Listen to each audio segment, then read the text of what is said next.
Nakatikim ka na ba ng lumpiang isaw? Yes, lumpiang isaw. For only 5 pesos, nakakabenta sila ng more than 500 pieces per day. Inadobong isaw ng manok na binalot sa lumpia wrapper.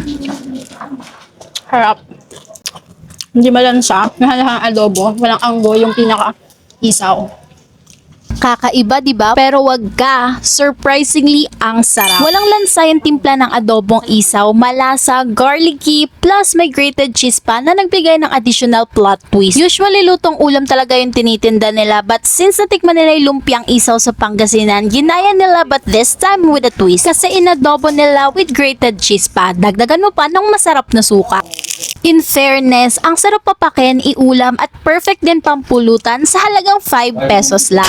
1 month pa lang since nagtinda sila ng lumpiang isaw and unexpectedly na tinangkilik ng mga kapitbahay. Na ngayon nga ay nakakabenta na sila ng more than 500 pieces per day ng lumpiang isaw. Located lang sila dito sa may barangay Bagna. Pagpasok lang ng arko ng Atlag sa may 7-Eleven, lakad ka lang konti tapos makikita mo na yung may nagtitinda ng lutong ulam.